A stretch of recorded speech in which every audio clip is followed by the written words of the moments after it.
Excellent. There's our girl. Excellent. There, There's Robyn. our girl. Brilliant. Brilliant. Aye. Aye. Wait, Excellent. You're under wait, fire. You're under wait, fire. I You're in the brought crucible. tissues today. You're in the crucible. You're in the crucible. Oh Yeah. gosh. Wow. Wow. Wow. Yeah. Wow. Wow. how you So doing my this morning? first, Sue filled us in a little bit. Yes. How are you? How are you? How are you? I was Before you wide. say anything, let me just make one quick point, Robyn. Right? And that is unhooking from expectations of convention. We can respond, react, behave, be differently. We can. There's not a formula. There's not a supposed to how we react, right? Especially in times of stress and trouble and crisis. We can be different. We can. Yes? Oh, absolutely. 2 o'clock in the morning. Yes, just Yeah. laying there going, really, Yeah. I was so present. Yeah. Excellent. And I'm going, my thoughts aren't going anywhere. And it was almost as if they wanted to, but they wouldn't, which is a good thing. I wanted to start going into that old immersion of bubbles and different things, and it really wasn't going there. It was really just, what kept going through my head? Hearing, listening, am I hearing? Am I listening? I want to make sure I'm appropriate in all of this, because then part of me goes, there you go. I want to make sure this is coming, not, this is what I struggled with. I'm struggling with. What kind of life is it anyway? Going to be 85 years old. There's no positive to this. Even when we put him in there, that was it. When I saw him, that was it. I did hear him. Maybe this is the part that I'm having a little bit of a struggle, is that I know there is a part of him that is there and 100% present and knows exactly what's going on. And I chose, because it was easier for me, even though I knew what he was trying to say, I just agreed with what was coming out in order to calm him down when he was talking about being on the third floor, first floor. Like, he knew which department he was in. And that's not where he wanted to be. But then again, when I walked into the room upstairs, that's not where he should have been either. And he's choosing. I think it probably started happening upstairs on that third floor, choosing not to eat. How long do you think that was going on? Do you have any idea? Oh, well, stopping the medicine started back in, apparently right after my brother. And that's what's really odd about this, because as I shared with you,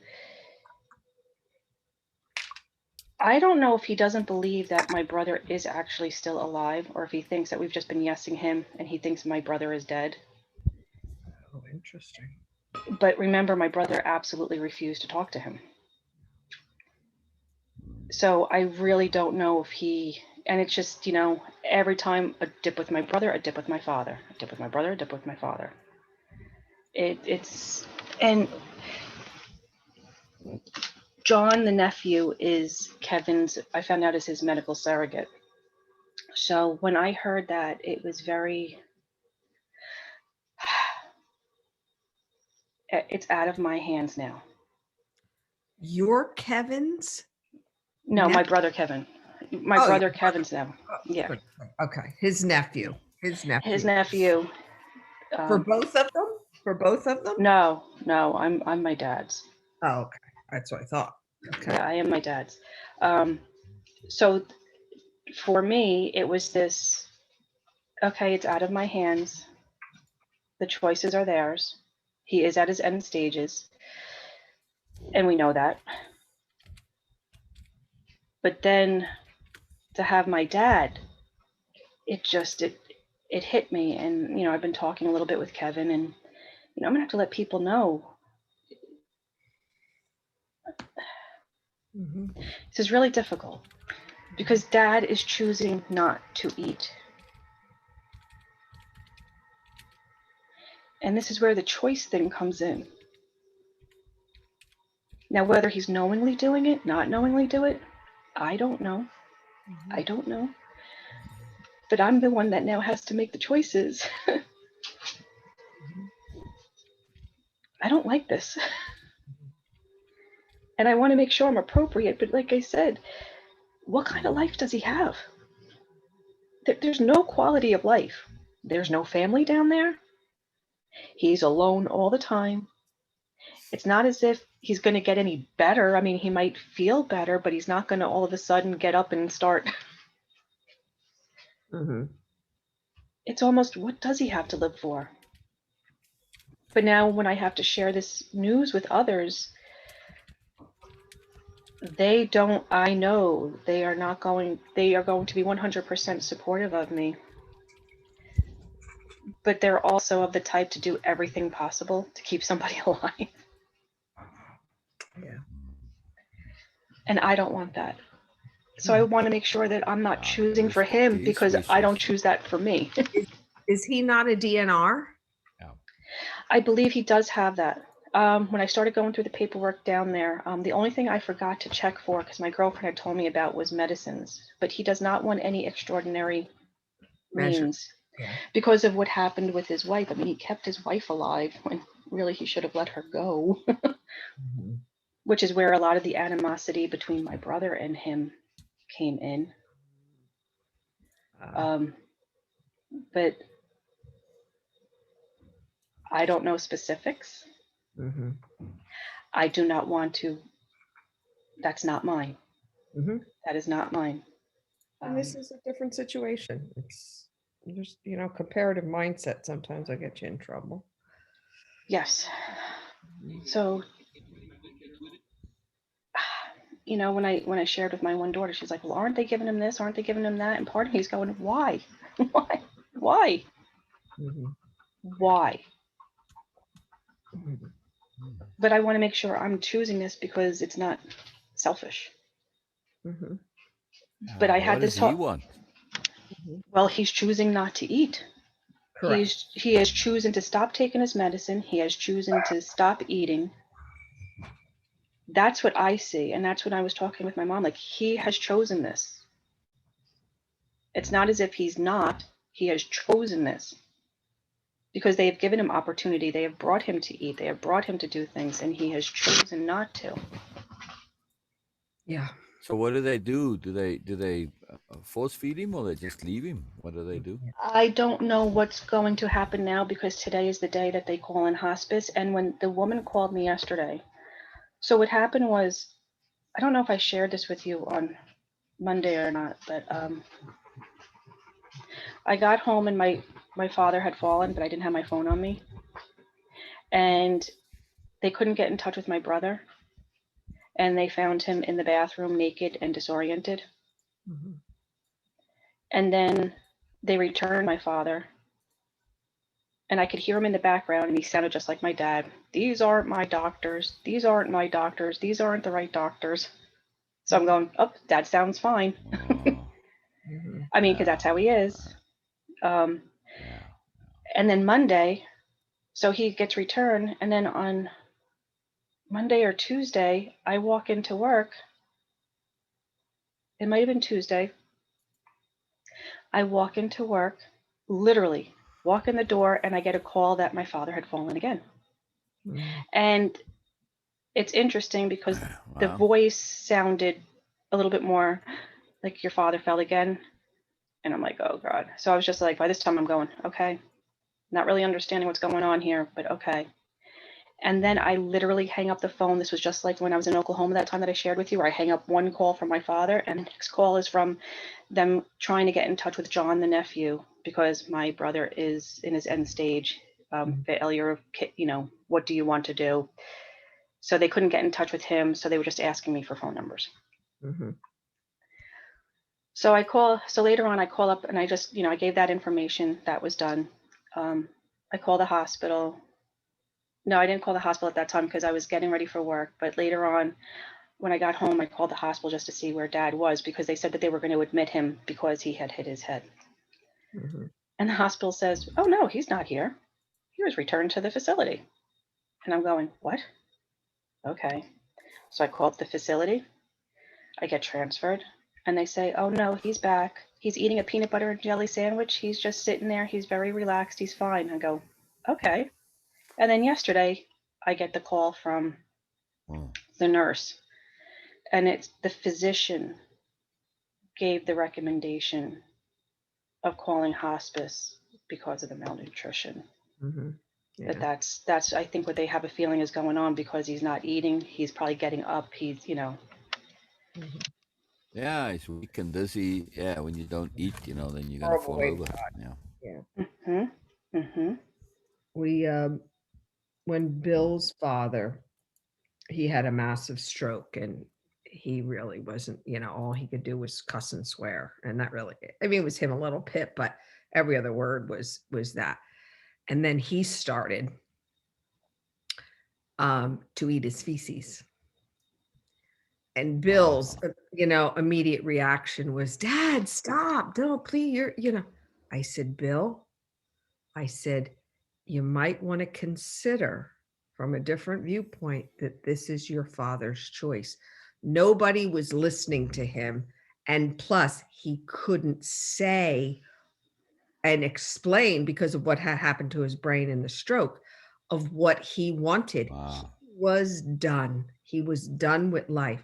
So when nobody is listening or they're trying, he'd close his Wow. mouth for the food, Do- and it was all, liquids and Do things like something that. extreme. It's the extreme measure. Malnutrition that's that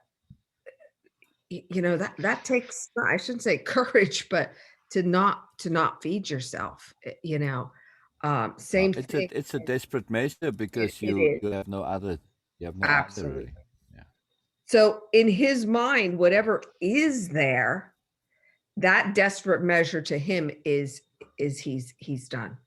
I mean, how do you come back from that at his age with his comorbidities and stuff that exist? I said to Bill, look at reality here. It's not that I don't love your father or anything of the sort. That's irrelevant at this point. It's he's choosing not to live like this anymore. Yeah.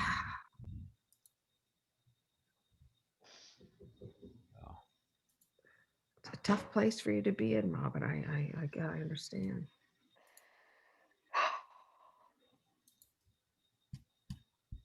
Yeah, it's very interesting. We have to respect choices.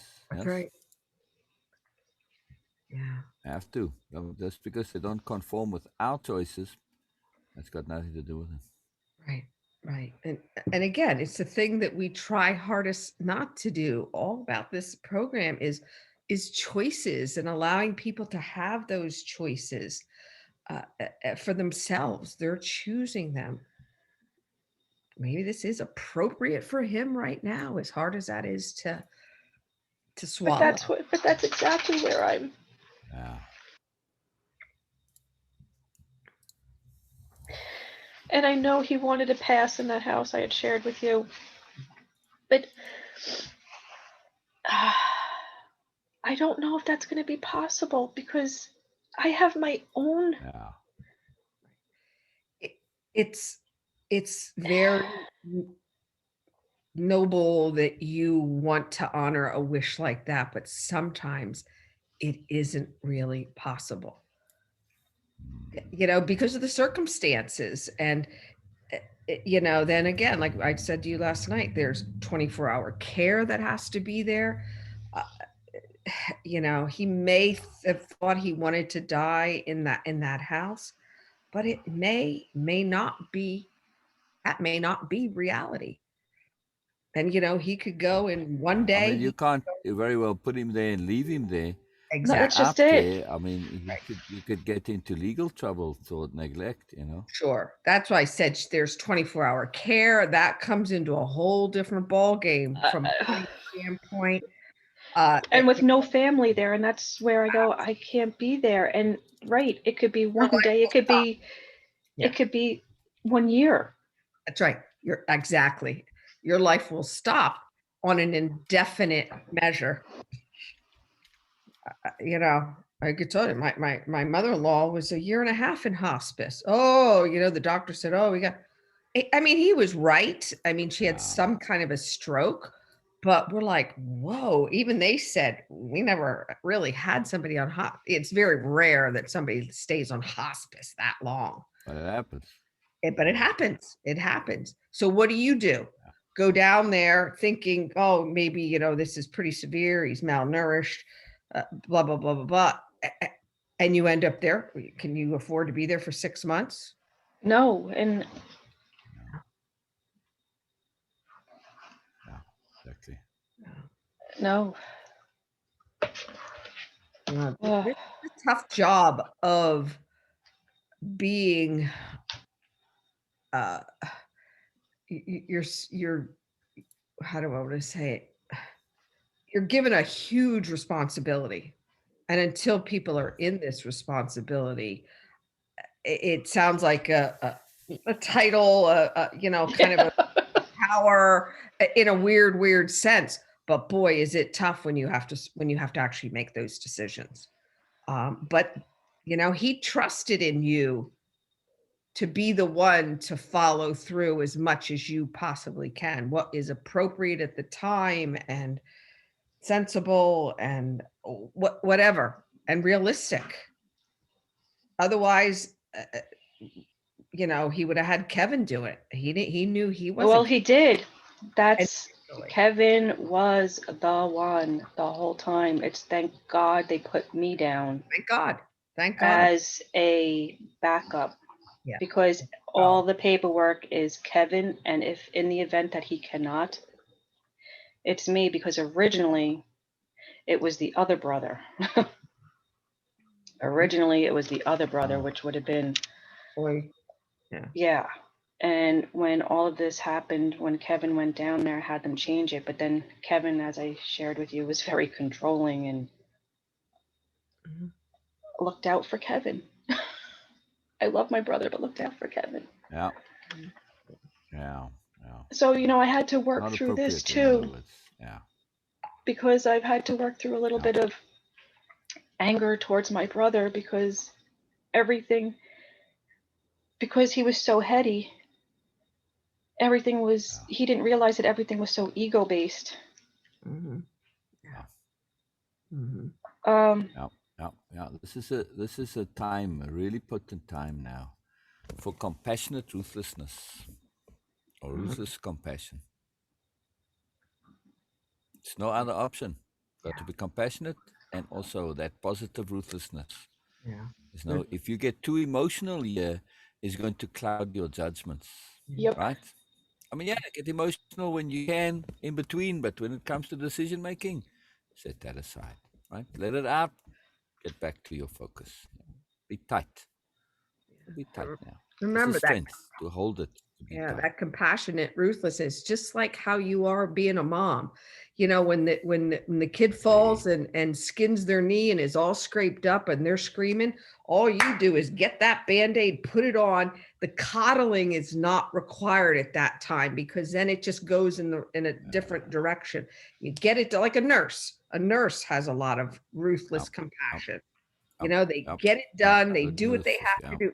If they got emotional about every patient, it's not saying they're not connected to people or care about people, but there's this really defined component there of that compassion, the ruthless compassion. It's huge, and that's his space. I mean, it's still compassion, which means you care. You just don't let yourself, lose yourself. Yeah. Hello, Robyn. Hi. Hi. I just saw your comment on my post. And, yeah, sometimes things happen. Robyn, did your father stop eating after he shifted to new care system? Yeah, when he went, well, I don't know. I know there were moments that he wasn't eating when he was upstairs, but as soon as he went downstairs, Hmm. and it was really hard because I could see when he was sitting in that one room with all the other residents that there was a part of my dad that did not belong there Yeah. because he was not in their state. But yet I also knew he didn't belong upstairs either. And every worker that I encountered for my father on that third floor said, he needs to be in memory care. Hmm. They all loved my dad, and they all said he needed to be in memory care. So he didn't belong upstairs. And He didn't belong downstairs. is he there now? He's in the memory care side. Yeah, we brought him down. You know, I had to because he needed more attention. Mm-hmm. Yeah. I mean, I walked in that room. I will never get that.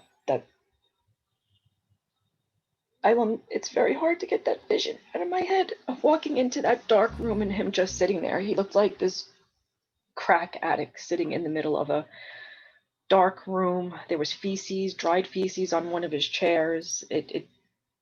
Wow. I couldn't wait to get him out of there. And, you know, and this is part of that choice thing.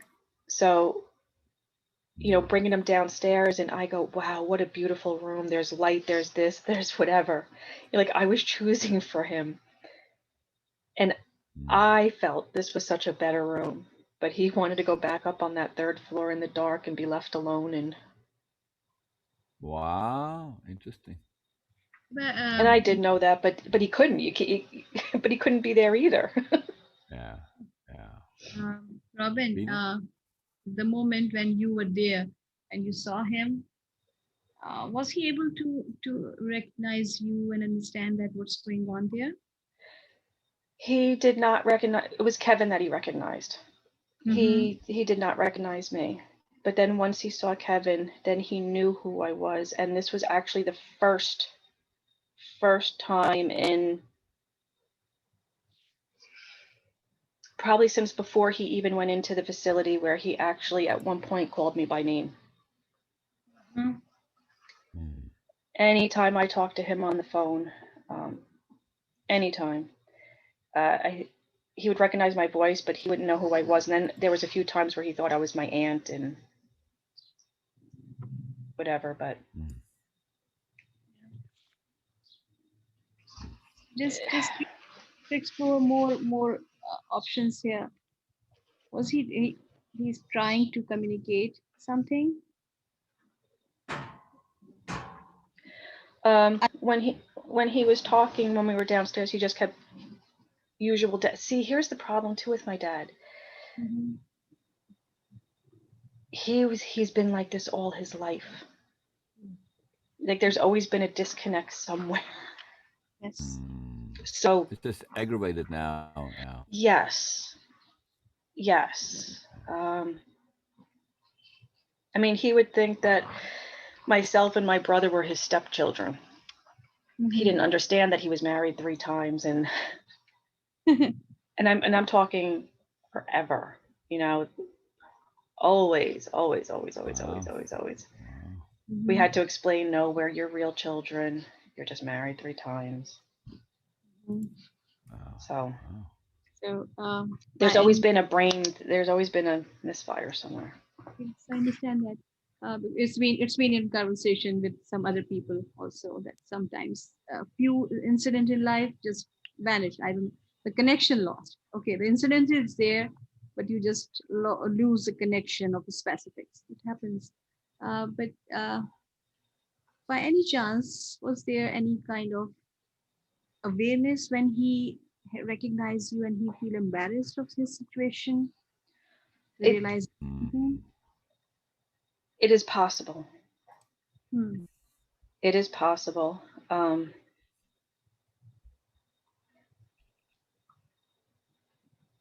It is possible. Yeah.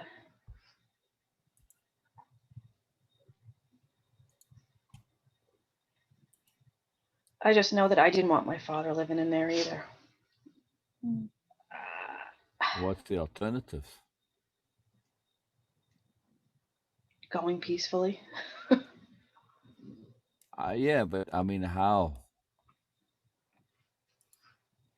I don't know. You know, it's so weird because with Dad, it's always been his mind that was going, not his body. Hmm. Always. Always, always. Every time Yeah. we thought something was going on, he is like the Energizer Bunny when it comes to physical. So the only control he has is the not eating. Yeah. And now that's taking his body.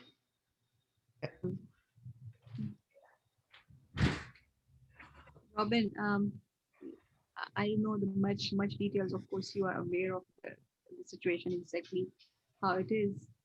But as far as I understand from your experience and your sharing, throughout this experience, your awareness and your capillary sharing is increasing quite rapidly towards him. And in the last session, when you were saying that this is an opportunity, you are hearing your father. And now again, it's a very obvious communication, way of communication he is doing, because your intent was, it becomes a very obvious intent. Of course, not in exact words, but that you want to hear your father. Now he's communicating in that way. You can set an intent to have more clarity if you want to, because this is how things are working for you. Yes, it's not pleasant, of course.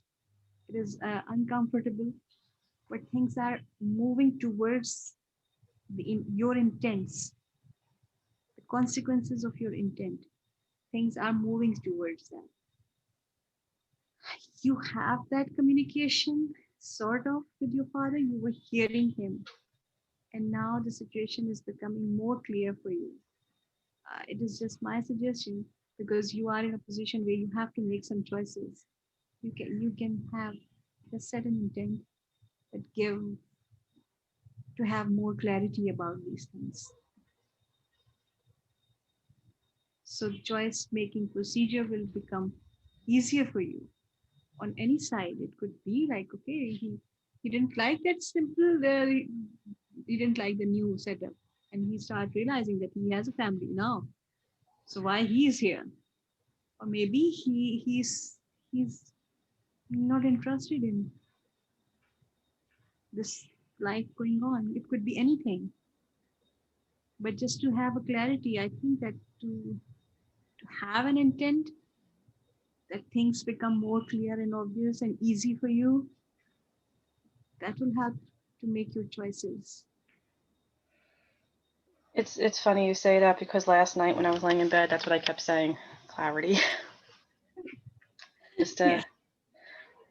just to put out that clarity, and also to know that I had to work through that where he's at are based on choices he's made. Yeah. Yeah. And I know this isn't what he wanted. So, you know, then we go to that intention thing, but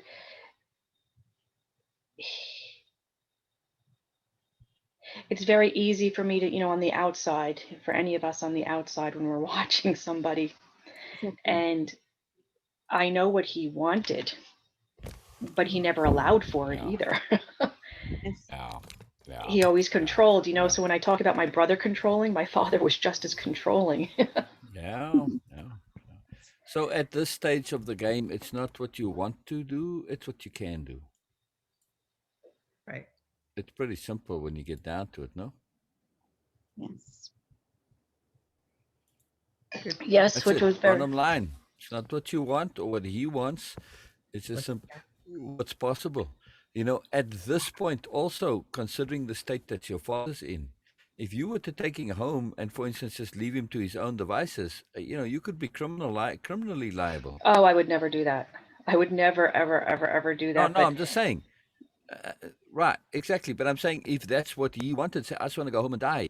You don't have that choice, right? Right? I mean, just say he has a lucid moment and he says that. You still don't have that choice. So your options, your behaviors are very much funneled into what you can do. Not what you want to do, but what you can do. When you look at it from that context, it simplifies matters greatly. So be at Yes. peace. The universe is helping you decide by limiting your choices and saying, "Here you go." That's it. It's not much you can do. Do what you can do. Do the best within what you can do. He's in the memory care unit. He's getting the best possible care. At least he's not falling down. If he chooses not to eat, so be it. That's his choice. They're not going to force him to eat, I don't think. So, yeah. Yeah. Well, it depends on how specific that um living will is. Yes. Yeah. It could say Yeah. it, no extraordinary measures. Lots of times that all has to be spelled out with Yeah. Yeah. no food tubes, no breathing devices, no painkiller, or just pain pills to Yeah. keep them comfortable, but no extra. But it can get really, really tricky if it is not all spelled Yeah. out. So they could potentially try to put a feeding tube in him. Yeah. And that's where, if it's not stipulated in detail in his living will, Yeah. they may try that, because that's what they do. It's, keeping people alive. Yeah. Even a DNR is no extraordinary measures, but there's little nuances in there. Trust me, Oh, yeah. It's tricky. It's we tricky. had to It's go through. tricky. They Yeah. tried to put a PIC line in my Yeah. father-in-law. Bill says, for Yeah. what? No, he had to go to a lawyer, get that added to it. It was, thank God he said, I said, what's Yeah. the point, Bill? He knew right away Yeah. that there was just what they can do, Yeah. what they can offer. And if you don't stand your ground, they legally can do it. Well, I was going to call the Yeah. lawyer Yeah. today to have a copy of everything emailed to me. Yeah. So this way I have it. Also, what I would also recommend, just to give it a try, if when you're down next time you're visiting your father, when he does have a lucid moment, really sit him down and try and get him alone if you can, and just ask him with the utmost sincerity and earnest interest, what do you want? What do you really, really, really want? And see what he says. Mhm. Yeah. At least ask the question. At least ask the question. Yeah, at least try. Yeah, You whether know, he has the that would be capability. helpful if he does give you exactly. But you can take it as a moment of lucidity or not. You'll know, I would assume. But if you ask with such earnestness, likely, and again, it doesn't matter whether he's recognizing you as Robyn or not. If he thinks you his auntie or his wife or whoever, it doesn't matter. The question, when asked with such earnest intensity, likely will penetrate and resonate. And if he says, well, I want to be in that room or whatever, have this, well, no, what do you really, really want right now in your life? Just to clarify it. When you ask people such really power questions, they typically would respond. And then, you get something. You might just say, I don't know. Well, okay, then he's also does not sure and confused. So then it's just force of circumstance. Then let the universe take care of things. Mhm. Not only that, it's not just for you, but to clarify him. You asking that question might clarify him. He might just say to you, well, I want to die now. When he says it out loud like that, now it becomes an intent, and it's there, it's clear. So, likely if they put a feeding tube in him, that'll just hasten things just from what you've said, from the way he is. He's kind of obstinate, yeah? Mhm. So, you just have to trust at some point that things will work out. That's it. Does he have any Do what you lucidity at can all? do, trust. Yeah. Is he lucid at all? I mean, did he make sense ever? No, no, Yeah. no, but I Oh, don't he's really know. that far gone that he's never lucid at all? He's, I, I believe he's lucid inside. I truly believe. Well, I don't know about now. I don't know about in these, what's happened recently. But I believe that there is a part of him that is, but cannot get it Yeah. His out. That he knows. For him to be able to have the control of choosing what he's doing, he knows. Interesting. a Interesting. body that's not Can he write? with his mind. Yes. Is what it comes down to. Yes, and a mind Can that's he not write, cooperative. Robyn? No. No, he can't write. He can't doesn't know how write? to. Okay. He can't write. He doesn't know how to use the TV anymore. He gave up the phone because he couldn't. They were telling me that because I said I don't know why he hadn't been answering the phone, and they said Dad had actually said that he doesn't know how to use it, and they were explaining to me that he may not be able to put together hearing a ringing phone and picking it up. That's why he wasn't answering it at that time. So yes, there is. Yeah. I think there was some sort of lucidity as far as he knew this was the end of the line. I have a feeling that when he was up in that third floor, which is why they wanted to get him to memory care, is that they knew. Mm-hmm. Yeah. Mm-hmm. Well, then you have few options. I mean, really, there's not much you can do except just make him as comfortable as possible. And in memory care, this is where he's now the most comfortable, where he's at least, being prevented from falling and stuff like that. So this is your only choice, really. There's not much you can do. Just make him as comfortable as you can, trust and wait. That's what you can do. Right? Yeah, and now that you've shared a bunch of this stuff, go back and ask your original question. What kind of life is this? Oh, yeah.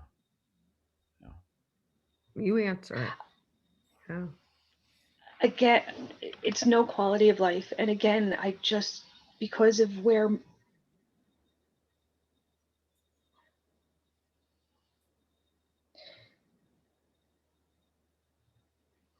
I don't even know how to say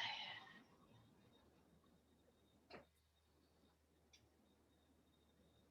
We are more than these bodies. Mm. Yep. Exactly. This is just a stepping stone. Mm-hmm. Yeah. Okay.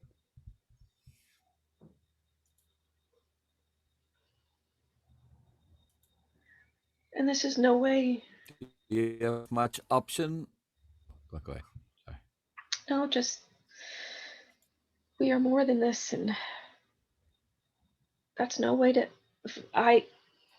My belief is when I see, and it's no way to live. That's not living. That's not living. Yeah. That's existing. That's not what even I'm saying. being. All That's we can existing. do now is just trust. Right. You just have to trust that he's going to, end things in his own way. You never know, though. On the external, you don't know what he's processing inside, what he's making peace with, what he's resolving. All that stuff. So you just have to trust the process. That's all. Right. And is there At stuff some going point, right? when Oh my God, yeah. Yeah. I mean, when you're dealing with the crucial issues of your life and you're making peace with death, it's coming and it's pressing hard on you. Your physical stuff, quite irrelevant. You don't really care, as is obvious from your father. But inside, that's what's going on. So you just have to, all you can do is trust and give him space to do what he needs to do. But you have to trust that what's needing to be done is going to be done. So the physical stuff is pretty irrelevant at this point. It's not an issue, But he's got the time and the opportunity to deal with things inside him. Yeah. So just got to trust. And Give him as much peace and space as he can get. That's it. Trusting for Yeah. sure, and understanding It's critical. that process of transitioning and some of the things that occur Exactly. in that process. It takes a lot of energy to cross over, and there's, parts in that transitioning where they're struggling because they're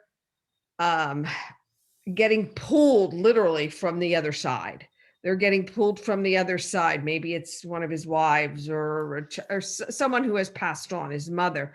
They're saying, come, come, come. And he's wanting to go over. He's like in that in-between state there.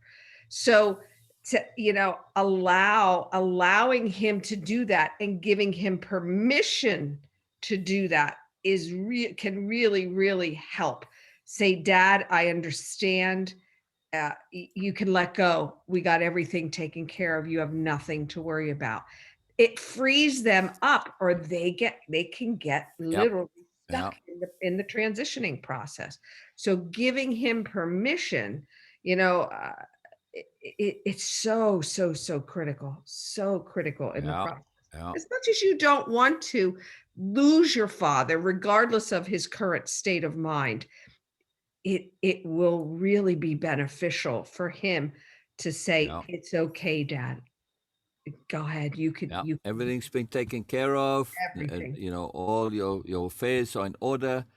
It's all been done. It's nothing pending. Nothing pending. Yeah. Otherwise, people get stuck. Nothing to worry about. Get stuck in that in between life, and you certainly don't want that for him or yourself. So tell him, Dad, I understand. It's okay.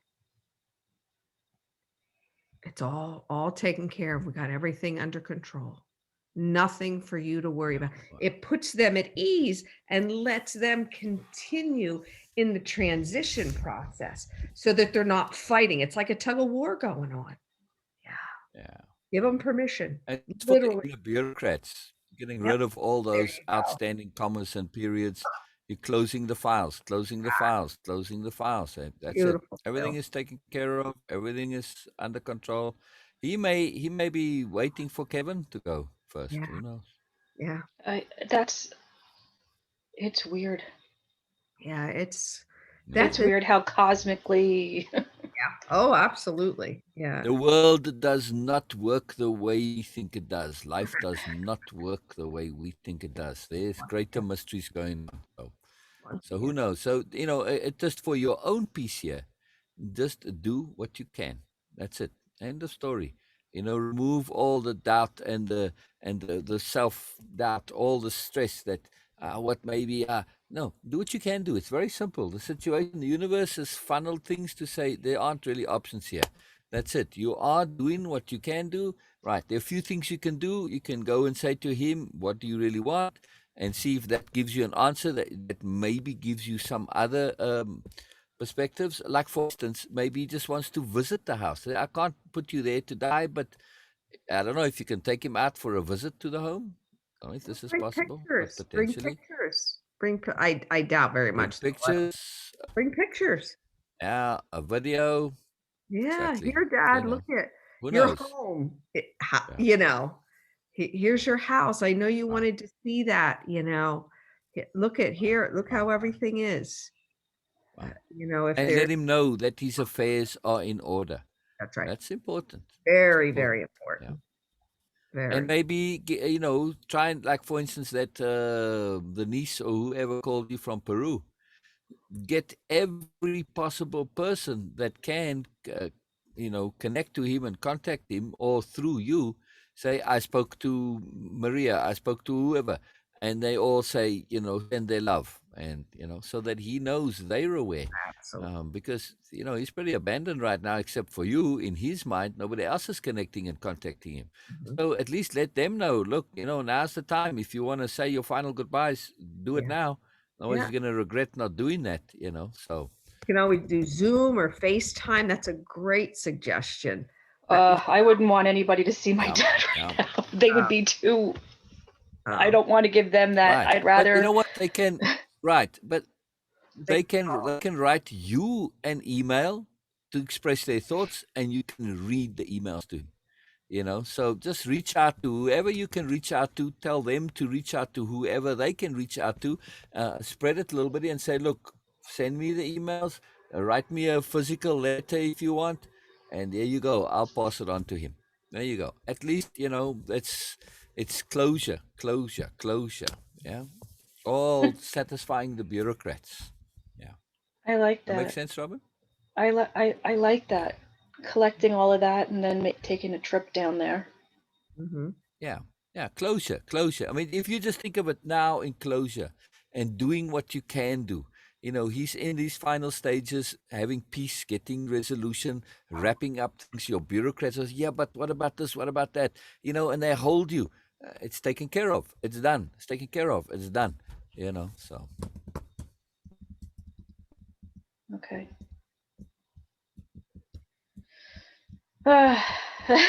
Same with Kevin. Yeah. To say, look, Kevin, even though in his stroke form, to say, look, make peace with dad. You're going now. You don't want to be, going with things like this. Or maybe you do. I don't know. But if you want to have anything to say to him, I'll pass it on. Same with dad. You want me to say something to Kevin? Even if he doesn't respond intelligibly, ask the question anyway. Whatever comes out, okay, I'll take care of it. Mm-hmm. Doesn't matter if you don't understand it. Internally, he said what it needs to be said, and you taking care of it. Fine, right? Doesn't matter if you don't understand. Is he cognitive? Can he? Well, I'll Is take care of everything. Who? Kevin? He's losing all of that. He doesn't know. John texted me, so he doesn't know what year it is anymore. He doesn't know what president it is anymore. It's deteriorating. Oh well. Okay. Yeah. Yeah. Yeah, but They again, think, at least. but I don't know if I'm Yeah. going to see Kevin again. That Ah. that Kevin's side is now in John's hands and his mom's hands. So I don't know. Gotcha. And I just said to John, whatever you need, whatever I should be doing, whatever you want me to do, just keep me posted. So as I said, in a way, it was kind of at least with that, it was a weight. That's Yeah. one less, Yeah. I am not in charge of my brother anymore. That's Yep. Yep. I hear you. so I'm just in charge of my dad. Mm-hmm. Yeah. So universe just sent me a message here. My thinking this morning. The best things anyone can say to another are thank you, I love you, and maybe the saddest words are goodbye. Mm. But I thought goodbye is a lie because we are part of each other, so can't be separated. But the original words shortened to goodbye, where God be with you. Yeah. So I stopped thinking. Ha. Last night I was Just for doing the 10 minutes. what is it, the Ho'opono? Yeah. Yeah. I just, when I was There's a little laying bit there, more to this message. yeah, but it reminded me of that, and that's what I kept doing while I was laying in bed last night. Yeah. Yeah. And the last part of the message, but I say good morning to you. I love you. I thank you. This just came right in as you were saying that. Just unusual message. The universe, sometimes. I said, do what we can do and just do it impeccably. Do it with your best possible spirits and mood. So here's the thing to consider in these instances, right? A grief. When we think of this transition, somebody moving, and they are shifting from this world to another, what does grief do when you're shifting to a spiritual realm? It holds on to that person, doesn't it? Because in essence, I'm saying, I don't want you to go. I'm sad. I'm upset, right? Rather than celebrating their life, being joyful, being happy. Yes, this is your time now. This is the moment where you move into that realm, and to do so with the most positive possible mindset and energy. Because in spirituality, in the spiritual realm, your emotional state likely is going to materialize and manifest or create an environment. So if you go with grief and negativity, well, that's what you're taking with you, that energy, and that's what you're going to be in all likelihood, at least as far as we can guess or not. I don't want to take any chances. So to me, if somebody's transitioning, boy, I want to send them off with as much love and positivity and celebration as possible, so that they don't get hold, and also they don't have this baggage of stuff that's going to create an environment around them. Yeah. So for us, because the grief is for us, not for them, for us, for me, my responsibility towards someone with transitioning is love and joy and celebration, so that when they go into that spiritual realm where, what you feel, what you think is like in dreams. If you're stressed and bothered in dreams, well, that's what you get in your dreams. You get nightmares and stuff. Same thing. Dreams prepare us for these types of spiritual realities. So you want to be going and sending them off with the utmost positivity. Yeah. Yeah. Mhm. So it's something to keep in mind, that our responsibility towards those transitioning is to be positive. It's difficult, but and it doesn't have to be difficult. It can be easy. All it is to shift out of this habit of what we should do and supposed to do. The greatest care we can do is now to not just love them, but to celebrate them. Find everything positive you can. Celebrate, celebrate, celebrate. Mhm. Yeah. I just don't want to be dismissive. I have a feeling that's what, exactly not being dismissive. Right. Yes, Exactly. yes. but I You're feel like that's, appreciating them. You're appreciating. This is the opposite of being dismissive. Absolutely the opposite. but when I would Absolutely the see my opposite. dad and he would get into those loops, I was being very dismissive with him. Ah. But on the inside, I knew exactly what he was saying. Mm. There you go. There you I go. knew what Take he it seriously. wanted, Take it but earnestly. with that dismissive side, it was more a matter of to get him out of the loop. I wasn't. Mm, I heard him, Mhm. yeah.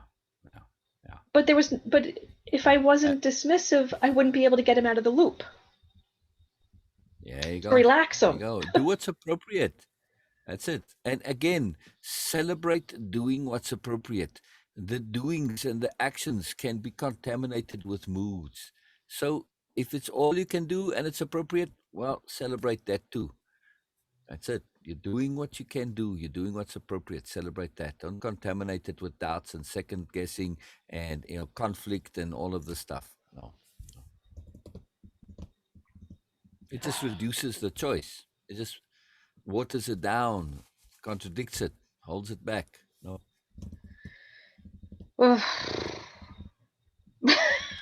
Talk to him directly. Say, hey, Dad, this is the time where death comes into issues, and hey, this is the time to really be open about it. And hey, okay, this is what we're doing. We're preparing you. How do you want to be prepared? What can I do for you to prepare you? Just talk about it directly. Why does it have to be this thing that we can't talk about? No reason whatsoever. And people typically in that stage, they just get irritated with people that tiptoe and mollycoddle about this. Just be straight up. Say, okay, this is your time. You're getting ready. What can I help? What can I do to help? Be since straight up. I'm No since reason I'm not to. unable to do that physically right now, Yeah. can I do it from here? Oh yeah. Sure. Why not? Sure. Use your intent. Use your energy, and that's what I'm saying. To shift your own mood away from being stressed by it and being upset by it, to say, be resolute. What can I do? You got a whole bunch of things you can contact all the relatives and get them to, send their wishes and messages, whatever they want to communicate to him, and say, that's it. Clear your decks now. This is it. This is your chance now. Otherwise you might regret it. So many people always regret not saying, I love you as the last thing that they said. Whatever. So something you can do. You can, with your mood, even if you're physically removed, your mindset send a positive energy, sending a connectivity. In the energy network, time and space is irrelevant. So your mood now is important. Think Mhm. of it this way, Robyn. If you were dying, would you want people stressing about it No. and they, oh, my dying is causing exactly. So your responsibility now is to appreciate and celebrate the fact that you knew them, that they were in your life, right? And to appreciate them and to prepare them and say, "Yeah, we go. This is it. Get everything, sort your life in order. There you go. Move into this transition with the best possible energy, mindset, awareness, attitude, everything that can possibly be done." You have a responsibility to be positive now, not the other way around. Yeah. Yeah, it's something to think about, and it's just habit. It's just habit, it's just societal habit. If you think about this whole being sad and all upset for people, this is more about the person themselves than it is for the one who is transitioning. Yeah, it's to show how much I care for the most part. That's why people do all this stuff. It's not in the interest of the person. Like you said, for you, for me personally, boy, if I'm going, I want everybody to throw a party and say, wow, I'm glad I knew them. That's it. Bon voyage. Have a great time. Thanks for the time we had together. Excellent. I want all your best energies. Thank you very much. Mhm. Right? Wouldn't you Yeah. want that too, Robyn? Yeah. I mean, what a way. What a way. This is to me just magical. But that's the ultimate. Now you got all that positive energy, support, everybody there, you energize, you motivated, you're looking forward to this journey. It's like, all right, whatever reality you do come into, you starting off in the most positive possible way. And of course, our intents and energies, they have an effect on what's around us. So this is me, heaven and hell. If you have all guilt and negative and stressed, well, you're going to create your new reality. If you it's a self-proving, reinforcing mechanism, really. So we don't want to have that in between purgatory where, well, whatever, doubts and negativity. No, we want to go all positive, create the most positive environment possible. Yeah. Mhm. This is also all very new, this relationship with my dad. There which is you probably go. where There you which go. is probably where some of my struggle is coming from, because Yeah. we never had a typical. Yeah. Yeah. Mhm. It doesn't matter. Just as a human being, you can just treat him simply as any human being. And that's And just it. universe has chosen you. I That's it. know. Yeah. It's okay. Why does he keep There you choosing go. me? So you have an opportunity to be different. This is the biggest opportunity here. To me, this is the universal gift here. You have an opportunity to be different. To be different. To completely change your behavior, change your habits. Now's real application. This is crunch time. You got to shift everything in terms of convention. Convention says you have to be upset and full of grief and all this stuff. No, that's just conventional nonsense. We can shift out of this. What an ultimate test to test your own actual independence of being. Are you going to subscribe to convention and other people saying you should do this, you should do that? Or are you going to choose what's appropriate, what's sensible to you? To you. Oh Now just God. think it through. What do you want? What would you want? Exactly. Exactly. Exactly. And ask him, would you want me to be all mopey and gropey and sad and all this stuff? I doubt if he's going to say, yeah, No. Unless you're a raging narcissist, maybe. you know. Oh, okay. I could do this. I could do this. Oh, yeah, of course you can. Of course you Yeah, can. like That's it. Phil was saying, it's embrace that transition with love, with Yep. respect, with compassion and Appreciation, appreciation and thankfulness to his celebration. life Right. and the whole, like, Dad, wow, you're going to such a special place and thank you for being my dad. Don't get me going because I'm going to start to cry, but that again, that puts you in a completely different mindset of other than all this confusion, all this, am I doing it right? You're just giving that, you give that energy to him. You think that's what he needs to go transition? No, it's love, it's appreciation, thanks, respect. God, Dad, you're going to be so much better and happier and full of life and uh, you're going to be your old self again. Yeah. Yeah. Who wouldn't want that? So again, it's the courage there and trusting in yourself to be able to express that to him. That's what he needs. That's what you need. Yeah. It really is. It's a tough moment here. Really tough moment, but And I really honestly don't know what he looks like and where he really is at because I'm not there. So I have to take Sure. the trust and word of others Yeah. that are there with him. You can ask them also to FaceTime. I mean, they do it all the time in the hospitals, in the homes and stuff, especially with the whole COVID thing. Yeah, it's easy enough. Yeah. Sure. Say, I want to see my dad. Anybody who's got a phone, they do it. They put it on for 5 minutes, and there you go. It's very simple. Yeah. Yeah. And even then, you know, it's like, do it now. You know, we've talked about that many times in the sessions. Do it now. Stop that procrastination because you're going to kick yourself in the butt if, God forbid, Yeah. you know, he goes sooner than what anybody anticipated. Then you never got to get it out. I have a feeling that's what happened here because the way the nurse was on the phone with me yesterday was very different than the way she was on the phone with me the past couple, it was just almost as if she's had this Right, phone call before. Right. So right now, let's make a list of the things you can do. This to me is the whole universal lesson. It's not about what we want to do, what we think we should do. No, it's do what you can do. And there are some things that you can do. You can let him know that his affairs are in order, right? Even if it's through the nurse, right? And you can ask her, look, when he has a lucid moment, please pass on this, that his affairs are in order. That's step number one. That's a very important step, right? Step number two, or thing that number two that you can do is reach out to all family and ask them to reach out to others, to either go to the hospital if they can, if they want to, or to send a message through you. Okay. Since this is your job, fine. It's a little extra work for you, but all right, you're willing to do this. And pass those on to him. Again, a nurse can read it to him, or next time you go, you can do this. Either way, right? They can send you email, write physical letters, either way.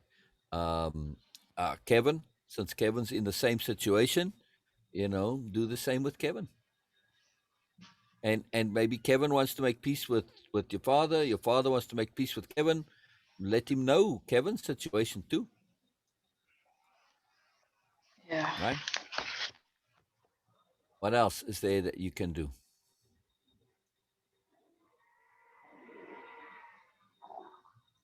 Be positive, celebrate, appreciate. This is it. Make sure that his send off is in the best possible conditions of all. That he goes with the best possible energy, the best possible goodbye, the best possible love.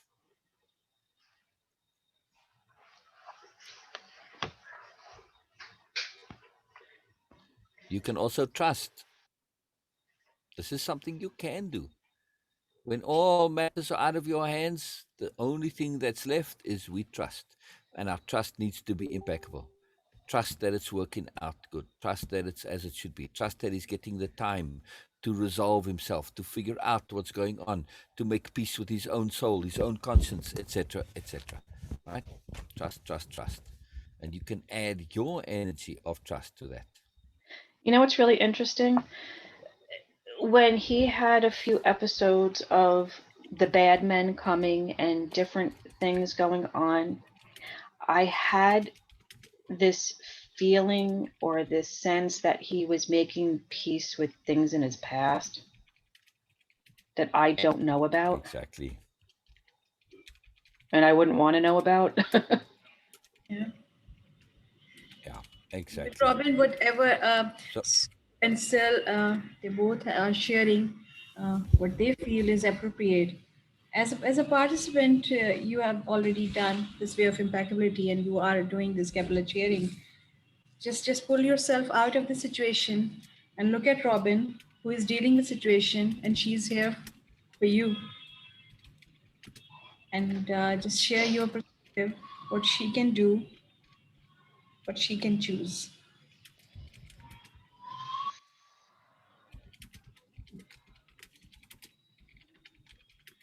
Beena, sometimes you kill me. Because you just say the things that. Really, Robyn, because you are in this position, it is not about you are here. That's why I'm saying that. Yep, I know. Universe puts some people in a situation where they become the most important one in that moment. And you are in that position right now. Give yourself a bit love. Oh God.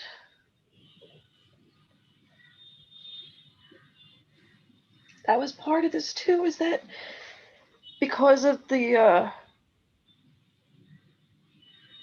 distance and different things, is that it was also about choosing me. That as much as I love you, I still have to choose me. Exactly.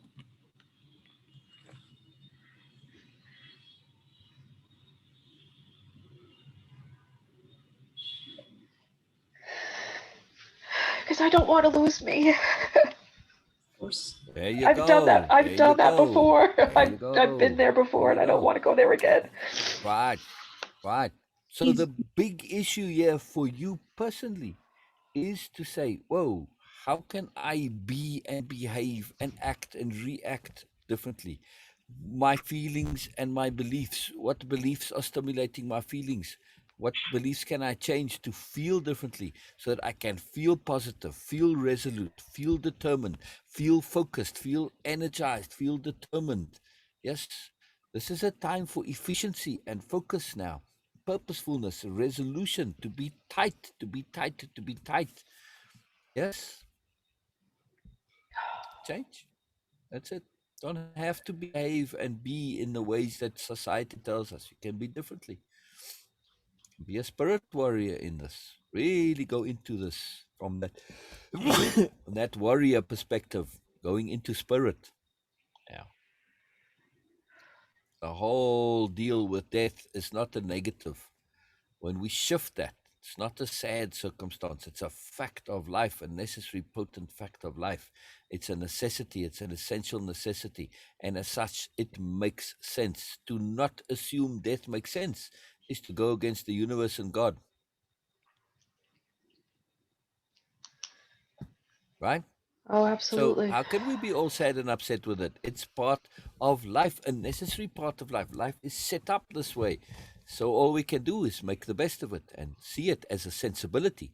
When you see it as a sensibility, everything changes. Wow, I've got my whole life to prepare for this, to learn, to go into it with maximum positivity and sensibility and appreciation. And hey, an awareness of, okay, what do I want to do differently? How do I want to make things right? Etc., etc., etc. What a gift! What a gift! What a gift! Yeah, Yeah, what a gift. Ah, different way of looking at it. But that's the key here, And again, to me, it's about that compassion for the person transitioning. They might not really be aware of all of this because they haven't had a chance to think it through and have a discussion like this. But you can certainly assist them with shifting in the positive. They might not consciously know what you're doing, but just the mere fact that you there, you're positive, you resolute, you tight, you seeing it as a positive, as this next step, as a progression of life. Yes, fantastic, So they feel that energy and this assists them. So yeah. It doesn't hold them back, doesn't pull them back and down. And, well, if I go, I'm going to make you unhappy. Well, that's not a good way to go. It's a drag. It's like an anchor. Yeah. yeah. Yeah. Ah, Beside which, they don't really go, they just transition. You have just a different relationship when people have transition. That's why I call it transition. You had a physical relationship, now you've got a spiritual one. And they just live in your heart and your memory. That's it. They're not gone. They haven't well, now lost them. today, Yeah. I didn't share any of this information with anybody last night except for my Kevin and my mom, because now today, I really wanted to have more information because my aunt, his sister, is very much a question. She wants answers to just near everything. And I have no answers for her except for that they suggested him going on hospice because he's refusing to eat and malnutrition. Mm. I just felt that before I talk to my aunt, I should have a little bit more information in regards to hospice. There Also, you go. Do what you can do. See, add that to your list. Get information on hospice. Yeah, I get want more to, information on what you hospice. mentioned about, Yeah, since I don't have them physically in my hand, his DNRs and exactly what yeah. he wants. There you go. Contact lawyer. More things to do on your list. There you go. Lots of things to do. So this thing with hospice, it's interesting that you said they suggest he go on hospice. He doesn't have to. Right. Again, he seems resistant to any kind of change. Has he at least settled down into the new room now? They said he was calmer yesterday. So I Oh, don't there you go. know. So, yeah, He's very agitated, so they've been trying to the put a same. patch on Yeah. him. Uh, uh, So I don't get more know. information. Get more information. So I don't know if Yeah. his resistance to the patch is him thinking that they're keeping him alive, or like that it's medicines. Uh, Not yeah. understanding that it's actually to help him relax and not be so agitated, so they can help him and work with him. Yeah. So it seems one more thing to do is get information. Contact whoever's his primary nurse, caretaker, and just get their opinions, get their, if they turn out to be sensible or not, find out if they do give you reliable information or not. Otherwise, find someone else. But just get more information, yeah?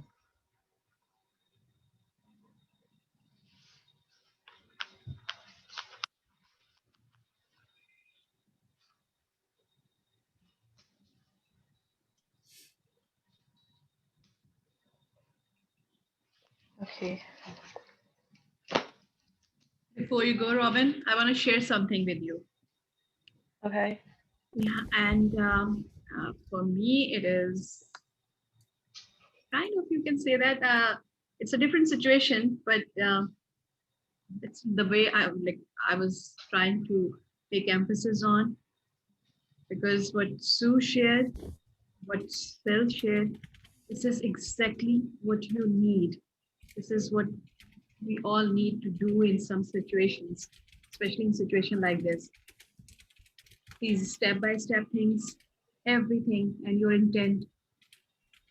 But for me, again, I'm emphasizing on that please, whenever you will face yourself again, make sure that you can smile on you.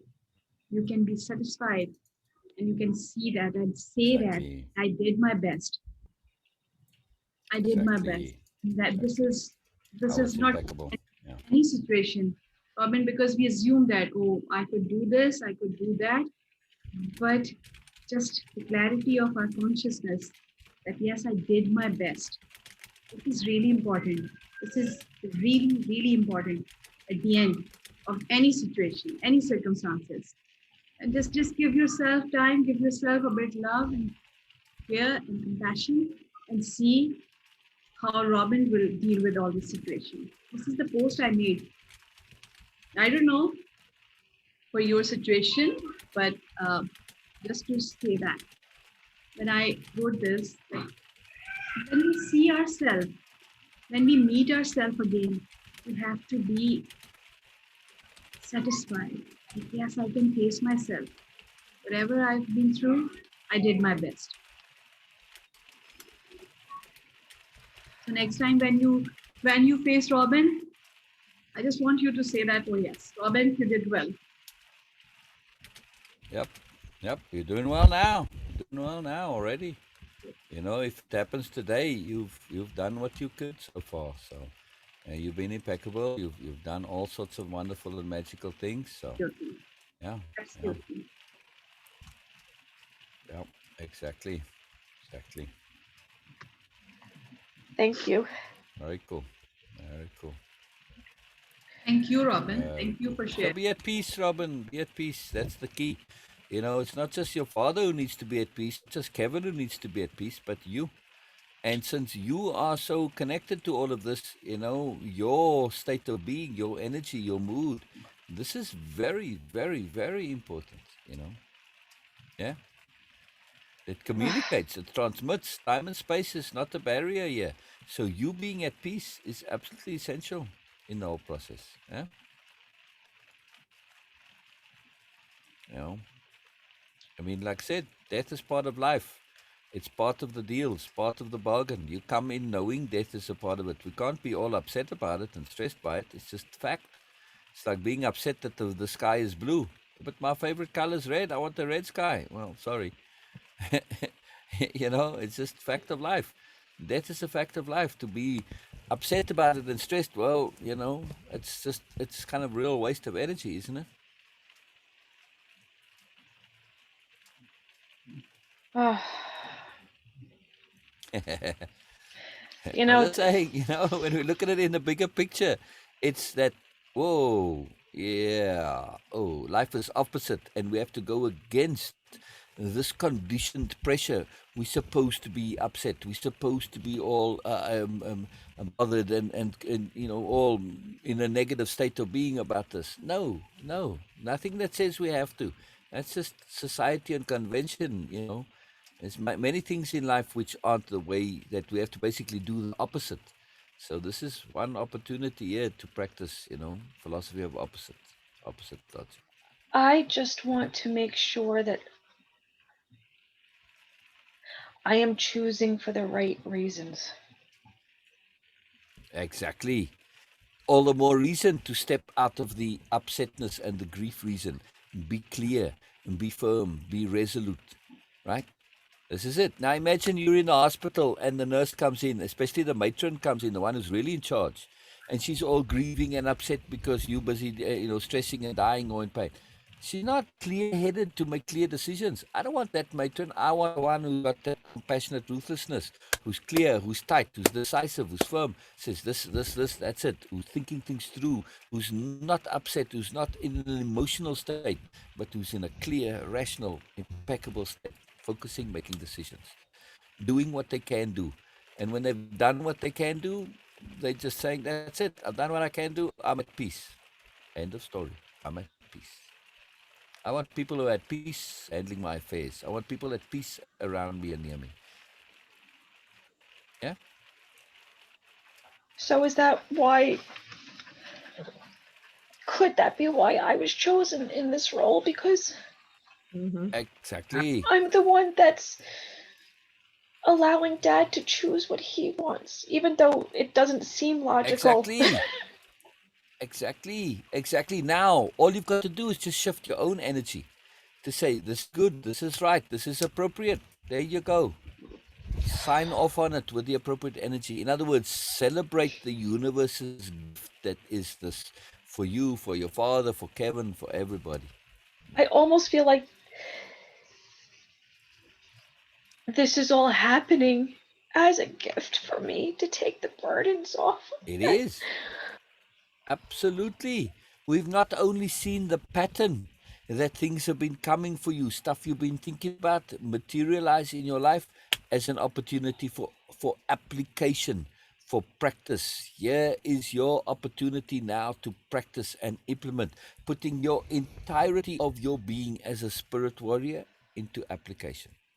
Apply your impeccability, apply your sobriety, apply your sensibility, apply your mood management, especially, yes, and most potently, as you keep reminding us, habit management. Yes, get out of the habit of emotion and grief and feeling sorry about things and all this. Shift. Yeah, you don't have to feel this way. You don't have to. It's a choice. You don't have to. It's a choice. Yeah. Yes. Yeah. I mean, Okay. it's a tough thing for most good people to realize that not showing grief or feeling grief or being upset is not a bad thing, and it doesn't mean you're not a good person. And mostly we show the grief to demonstrate that we're a good person, that we care. But I can show that I care through appreciation, through celebration. That's how I care. It's a better way than grieving to show my care. So you all know, when you guys, if ever that's before me, I'm celebrating the hell out of you. and appreciating the hell out of you, the fact that I knew you, even Oh, if it was for a brief time, doesn't matter. That's what I'm doing, just so you know. oh. Grief from me. No, how can I grieve knowing you? I know, it's so I true. can't. I can't. I can't do that. That's just to me. That's all about me, not about you. Yeah. I want to send you off with the best possible energy that I can. So change of habit. This is a big habit. Major, major, major habit to change. Very big deal. Very big deal. Very cool Do you know opportunity, Robyn. Very do you cool. know my dogs were really, really ridiculous yesterday before all this news? And they have just been Wow. they have been surrounding me last night, this morning. They're all, I mean, I have Wow. all three of them and they're all sleeping next to me. Wow. Oh. Wow. Earthquake. Earthquake logic. Yeah, The dogs get all crazy before earthquakes. yeah, Yeah. I said, yep, that's what I thought Wow. too. I said they knew Wow. something I didn't. Yeah. They're trying to calm you down. So, look at their logic here. They want you to be calm and at ease and at peace, not agitated, right? Yeah, Yeah. Yeah, exactly. Yeah, you need to be clear now. You've got some stuff to do. And also you want to be in that clearest possible way to prepare your father for his transition, to assist him in that. He might not, like I said, most people are also in this habit and condition thing, but when death comes, that stuff starts to fall away, and you'll see most people getting close to death, boy, they start dropping all the conventionalities just like that. All the nonsense falls away very quickly. Stuff gets very, very real the closer you are to death. So they also appreciate it when you start to get really, really real. So, yeah, yeah. Just think of it from their point of view, not yours. From theirs. Think of it from theirs. What is the thing that you can do to assist them? You being clear, you being positive, you being sober, you being appreciative. This is a magical, magical gift. There's nothing more positive, more wonderful, and more magical than we can do to be and I don't know how long positive it's going to when be, someone is dying. and I have no idea how long Exactly. because Exactly. Exactly. Exactly. So you what, you're gonna grieve for it? Let's say, he's around for a bunch of years still. You can't be grieving for years and years. right. Yeah. No, exactly. So, and we have to make peace with reality. To not do so, that's just kind of nincompoopry, isn't it? Death is Yes. reality. We've got to make peace with it, make the best of it. Death is a magical thing if we utilize it and leverage it. It's a great, great gift. Very powerful. It makes us very clear about all sorts of magical sensibilities, no? Yes. Very powerful. Very powerful. Very Yes, powerful. Rob. So this is again, following your pattern. It is an opportunity to appreciate, to apply, and to practice. Practice being new Robyn. This is spirit warrior Robyn time now. Now all the Yeah. chips on the table. I've really got to be different, different, different. You were gonna say, Beena? Yes, I was just saying that, Robyn, I have this trust that you are going to make really impeccable choices. You will be aware, Yes, me you will too. make Me too. impeccable Me choices. too. And next time when you will meet Robyn and Robyn repainted, you will say that, oh, I'm proud of myself. We Yes. did it. Yes. Yes. Break the habit. Break the habit. Break Yes. the habit of saying, I need to be emotional. I need to be grieving. I need to be sad. I need to be stressed. Says who, Robyn?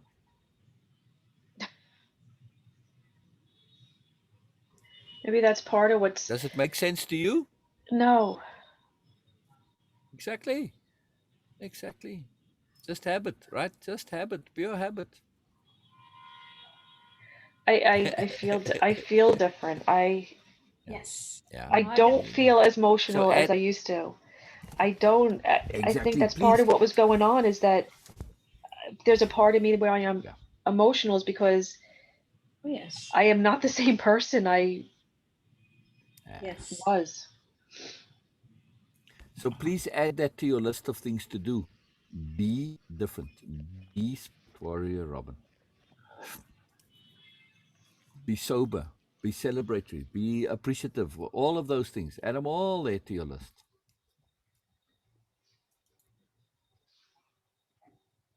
I mean, be truly helpful. You're going to be helpful by being sad and miserable, right?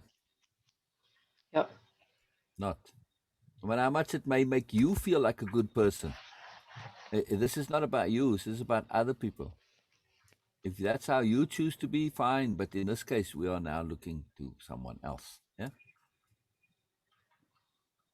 think that's kind of the hard part too, is I not only feel responsible for my dad, I feel responsible for a lot of other people. And their responses, Exactly. But even though I also, know that their responses are not my exactly. responsibility. Right. Exactly. Exactly. Right. Exactly. Exactly. You You're can't be Never be. responsible for others. Could never be. Yeah. Yeah. Yeah. What a magical gift. What a graduation ceremony gift for Robyn here. It's like, Yeah. man, this is application That is 601 and not a 101. Yeah, this is the graduate course. Thank you very much.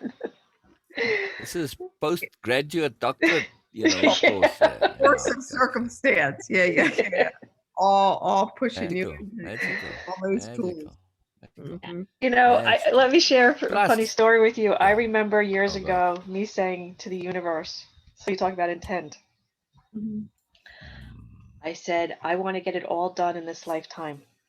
I said, I don't want to come back. I Wow. said, when I leave here, I Wow. said, I want to get it all right this time. And I have Wow. just been boom, Wow. Yeah. Watch boom. what you wish for. But I say that to myself. I go, this is what you had asked for, Wow. and you can do it. So, Wow. Wow. Wow. Wow. yeah.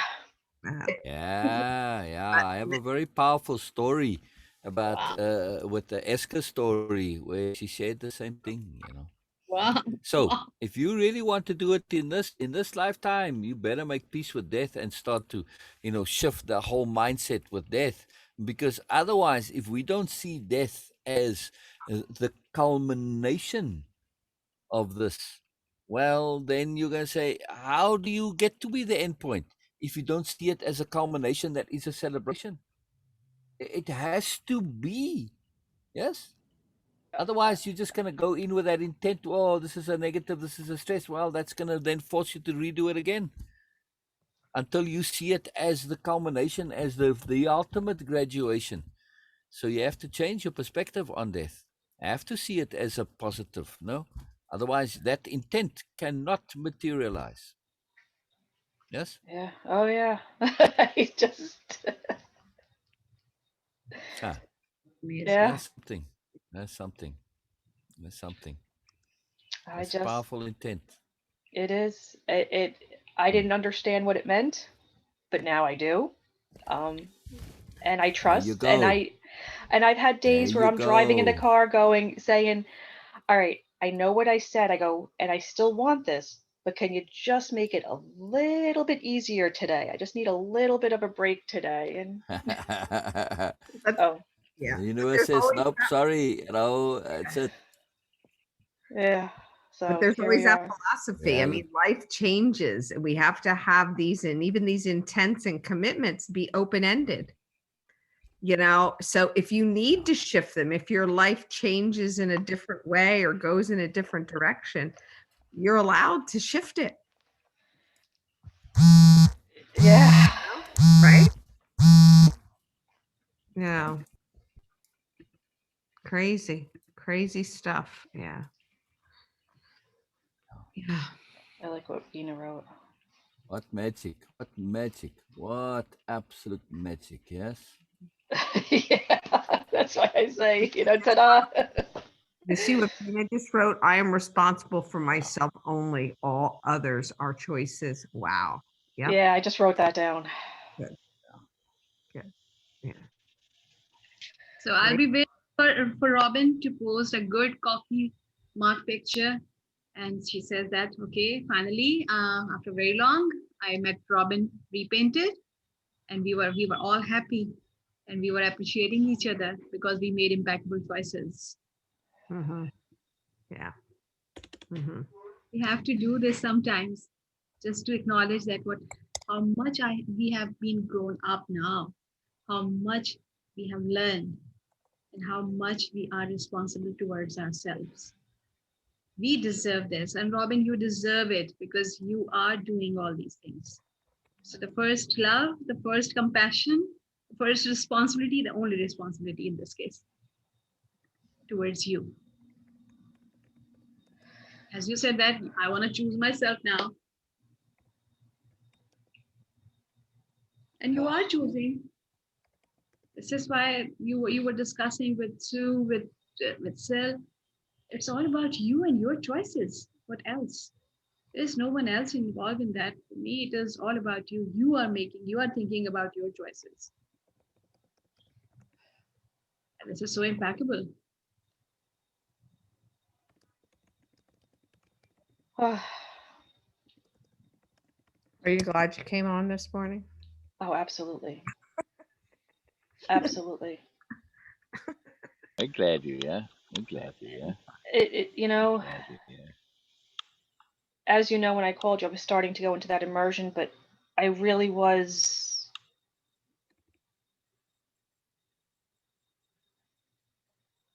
I know everything I am doing. I am going to be impeccable for me, but for others. Yes. It's impeccable for me, but it's for others, even though there are others that may not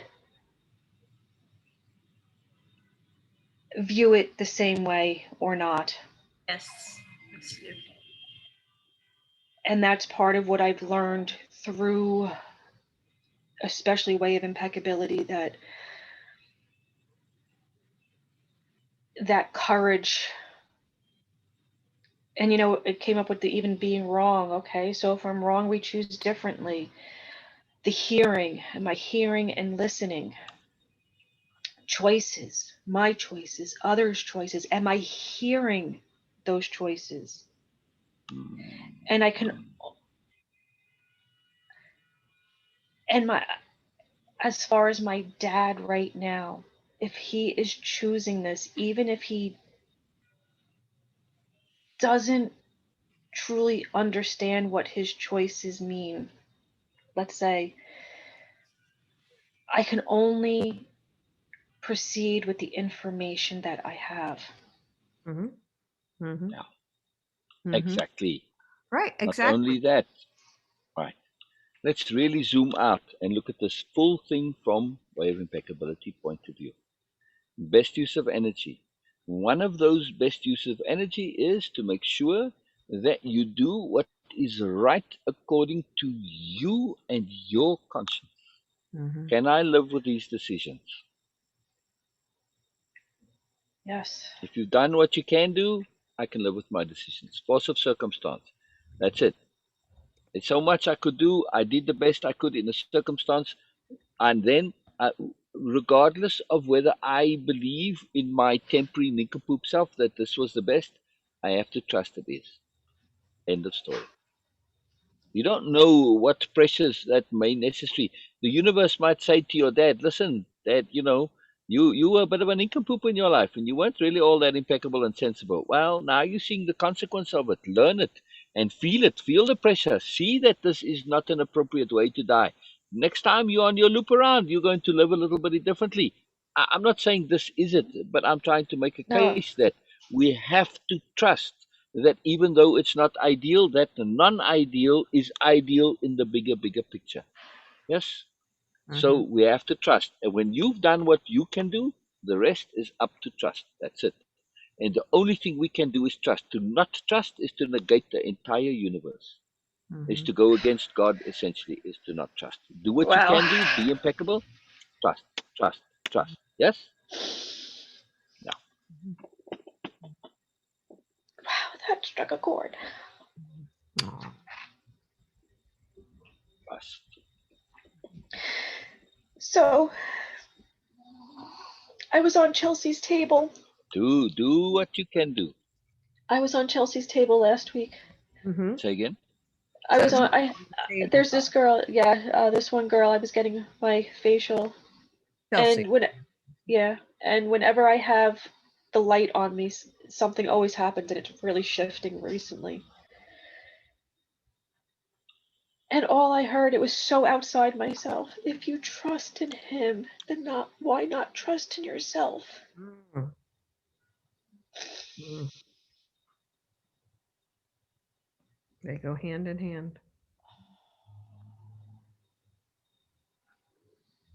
It was so like,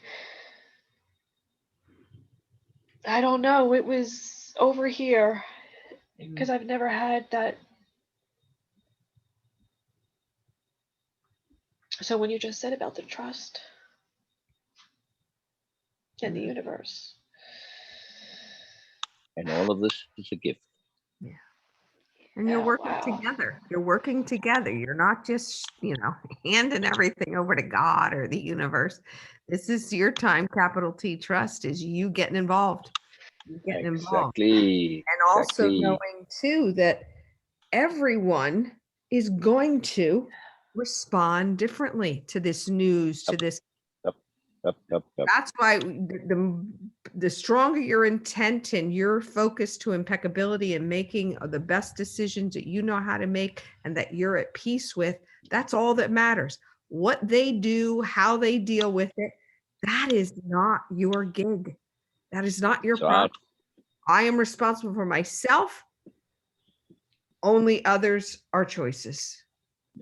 Yeah, be impeccable. Live with what you can do, what you can live with, in your Mhm. conscience. That's it. When your conscience is clear, then all that's left, the only thing that's left is trust.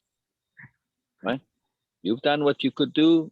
There, I have to trust. It's right and good. End of story. Yeah. Even if it's not necessarily pleasant, that unpleasantness might be right and good. I have to trust this. I have to trust. I have to trust that. No choice. No choice. All right, we got to stop. We got to get off the trust. We got to shh with the trust. It's all good. It's all good. It's all The good. trust It's all good. train. The trust train. All The good. capital T All trust train. Oh gosh. Ah. All right. Your comment about this is the last go round. That's a big deal. That's a big deal. I have a little story I want to share with you on that. Just on that point. Just to shift focus here and to put things in this bigger, broader context, right? And a shift. So yeah, you want to hear a story or no? Oh yeah, We're shifting. I absolutely. want to Yeah, no. move a little bit. Okay, here we go. So this story it's part of a much longer story. And there was a big build up just going through, somebody's anyway, it's a long story. It's part of Clara's Plus stories. And I love the story. I'll send you the link, you can read the whole story. And I'm just gonna read here in this part of the story, right? So Clara's asking Esker, says, I want to ask you a profound question. Okay? Okay, what? Let's imagine you as a soul floating in the nothing in between lives. Let's imagine you as the soul part of Esker, not the part that is still learning, the part trying to become aware, but like a knowing without knowing, subconscious like soul part of you that knows stuff. Let's imagine that soul part of you chose the life you had, chose those parents. The profound question is why? Why did you choose those circumstances to be born into, knowing what was likely to come? Because I really want the highest learning law. Eska surprised the class with her immediate and deep response. And I wanted to learn self-love through chaos. It means so much.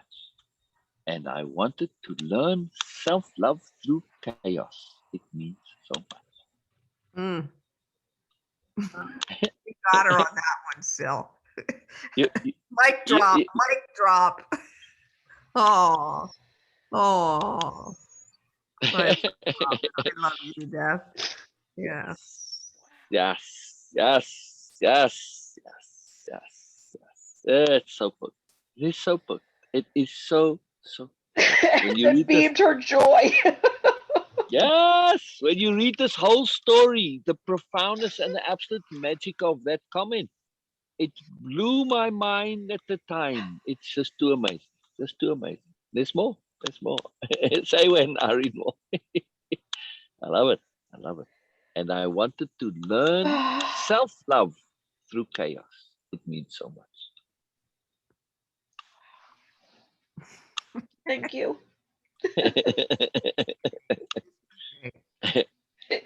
whoop, there it is. Always count Yeah. You can always count on Sil for a Oh yeah. story to put the icing on the cake here today. Yes. Ah. To bring it full circle. Oh God. I mean, there's more to the story. We can read some more if you want, or not. Either way. Go for it.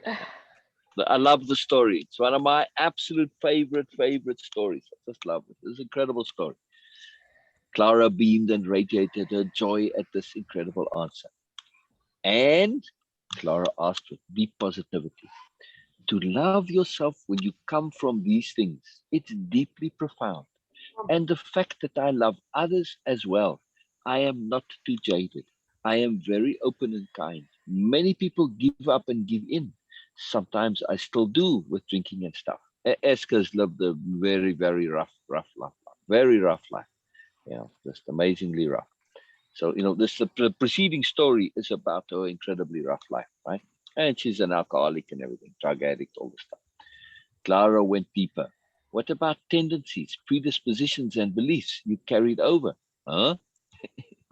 Like, what did you bring with you into this life? Let's imagine, like, what was just there, like in you from always, from when you first started to be you, what was already in you as you, not what you learned, but was innate you.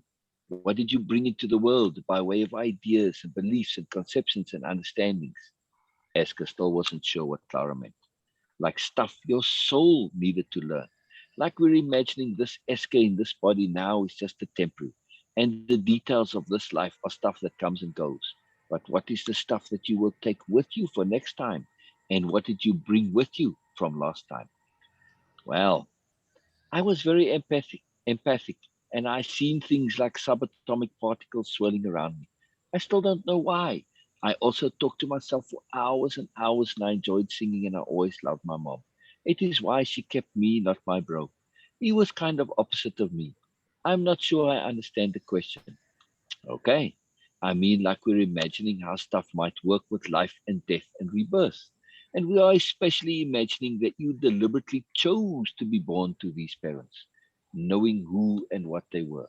Now, why would you deliberately do that? We're assuming you had very good reasons to do so.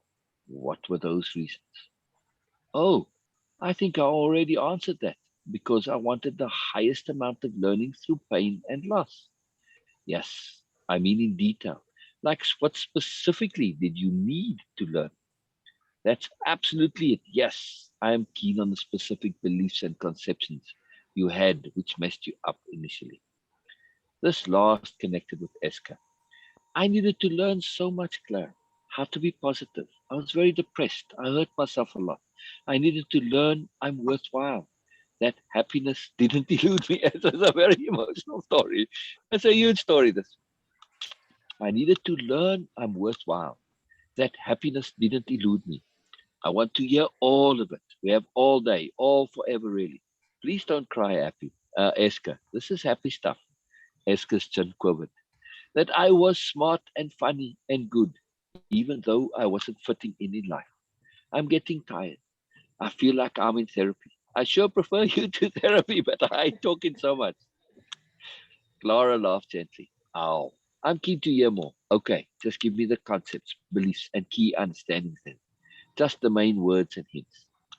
I had to learn that I loved more than I was loved because I needed to love myself first. I had to learn men weren't going to fix me. I had to learn that I was creating my own suffering and I had plenty. Clara nodded her listening. What ideas and beliefs did you have when a child which were bogus? That if my mom was sad or upset, it was because of me, that I wasn't okay, that kids didn't like me. I was too honest. And and kids would stop wanting me around. I got rejected a ton. I was by myself a lot, even when young. State tried to take me away from my mom when I was only 7. She shipped me off to another place after a boyfriend beat me. Haha. I can't think the way you want me to in this format. Esker indicated the class. You do remind me of a therapist or healer. You are fine, Esker. It's not thinking I am after, it's sharing. Esker responded immediately. Whatever word you prefer. Oh, thank goodness for that. Because thinking doesn't happen inside here in a way that you think, I'm sure. Clara smiled. I am asking because all the lessons are there. I am asking simply to bring them out, to bring them to full awareness. So you can share your learning with us. Because it's sharing with me and us and with you yourself also. Yes? Yes. But thinking, it's happening. It always happens. But thinking about thinking is a cockeyed thought sometimes. I am just listening to you, showing your depth. Oh, hee hee. Well, I know as a kid I felt shame, deep shame, always, and very nervous. I couldn't make eye contact and kept my hair in my face. I was terribly fearful. I can listen to this kind of awareness, understanding all day. It's not the details in themselves, you see, but with every detail you shared today, there was awareness of more, in along with it to greater or lesser degrees. Yes, I attracted mean people somehow. Yes. Shame for what? And what exactly did you attract? Why exactly did you attract mean people? Esker frowned. I do see that. But I have told much of this before. I attracted mean people because I was nice, haha. I like to have friends, and mean people always wanted to be my friend. So I took what I could. Hey, I just realized this is all a story I've been identifying with. I've identified with this crap my whole life. I'm a problem. I'm troubled. I'm ill. I'm sad and broken. But I'm not any of this. I'm living a lie. I'm sure it's a past I can let pass. Miss Clara, you know I've had a hard life. But what about you? Any pain, loss, or grief? So amazing. It can shift it onto others. He's such a good soul, you know. And you will tell much of it again, Esker. There's always more. Our stories are ever with us until we have extracted all the awareness we can. Then they change. Then they become stories of reminders of the awesome lessons we have learned, reminders of the most excellent awareness we have acquired. And then those past stories become a joy to retell, no matter how bad they were at the time. Once we see them for what they truly are, then there is always power and joy in retelling or remembering them. Getting to that point of complete positivity of our past is getting to the point where it all makes sense. And that is the point of power. But I'm not really any part of this. The key question, though, is what are you? Esker smiled, filled with love. You know you're wonderful, right? I don't know what I am, haha. But you know what you are not, yes? And that is most, most, most powerful, yes? Esker shifted inside and out, trying to find herself. I just really think I could spend hours with you if you ever let me. Yes.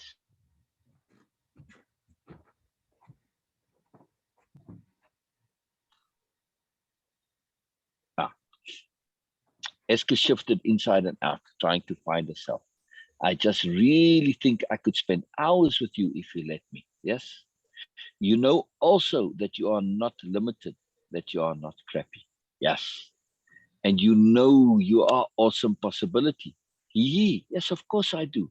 But did you know this when you started this life?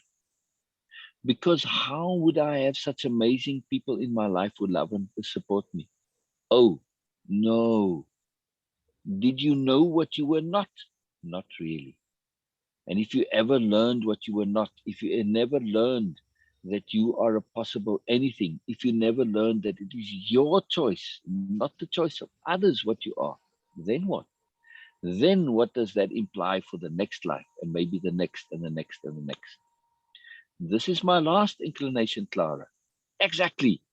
I have been told when I was small by a blue light. Aha. So I am everything and nothing. But the in between is scary because then it has no story, no ending, no beginning. If you had not learned these critical things, Esker, you'd be stuck and you would need to repeat it all over again. And when it comes to eternity, maybe your soul wasn't taking any chances. It made sure to put you in a life where you would most absolutely have every opportunity to learn these critical lessons. Your soul didn't care if it was always going to be nice. In the light of eternity, That is a trivial price to pay. Yes? Esker nodded. Clara repeated what Esker had said for emphasis. But the in-between is scary because then it has no story, no ending, and no beginning. Another exactly. If you think about it, your childhood was completely about being in between and who survived, who came to awesome awareness, who is fantastic, good, and nice person despite all that, who has learned to love herself, who has come to awareness profoundly. Me! Esker jumped up in the light, smiling love and joy. Clara returned both. Thank you, Miss Clara. See the power? Esker grinned. I'd kiss your face. See how it all makes sense? In a friendly way, lol. Yeah. Anyway, yeah. So there's more to the story, but here we go. So Esker came. There's more. She comes to more realization. Yeah. I love Very. it. It's a beautiful story. It's a beautiful story. Yeah, Esker is just a joy and a delight, and there's much of Esker in all of us, of course, and you feel the Esker in you. Yes. Oh, absolutely. Yeah. Yeah. So I'll send you the story, something to read at some point. Just for moreness, just for perspective shifting, just for different stuff. Yeah. Oh, It's very absolutely. powerful. Very powerful. This realization that we're not just doing things idly. There's more, in other words, to what we are doing. Yes, there's more. There's more. All of this is more. And if you're on your last go round like Esker, I don't know if a blue light told you, but if you're on this last go round, this gift of your father, this gift of your brother, what profound, profound gifts, yeah, to get to that, to resolve and make peace and understand and see the moreness and shift the habits and shift the conventionality. I have to deal with the stuff in the way that is appropriate, in a way that makes sense, in a way that's appreciative, in a way that sees the gift of it. Yes? Yeah. Absolutely. Very cool. Absolutely. Very, very, very cool. Thank you. Special stuff. Oh, pleasure, pleasure, pleasure. I really love that story. It's so profound. It's so profound. The other thing is too, when you really see that story and you see Esker, most people would just write her off. She's a drunk and an alcoholic, and she's used drugs and she's a mess. At that time, she was still in that. She has changed now. She's not drinking anymore. But boy, most people would never ever consider somebody like Esker could say and know and share and be so deeply, profoundly, soulfully spiritual. Yeah. It's true. It's true. So we don't know what's going on inside people. We never know. They can profoundly, profoundly, profoundly surprise us. I believe Yeah. it. I believe it. Yeah. Yeah. So especially when people and Esker, she wasn't close to death at that point. She was at the deep point of her alcoholism, and struggling deeply with it. Coming out, going back in, coming out, going back in, and falling into the stuff. Fighting with her boyfriend. Okay, it was at positive, at negative, but it was. She wasn't at a low point in her life. She'd been in much worse spaces, but there was awareness and realization that things. She'd started thinking about stuff, right? As the conversation shows, because there was obviously a lot more before that. And when you read the story, you'll see.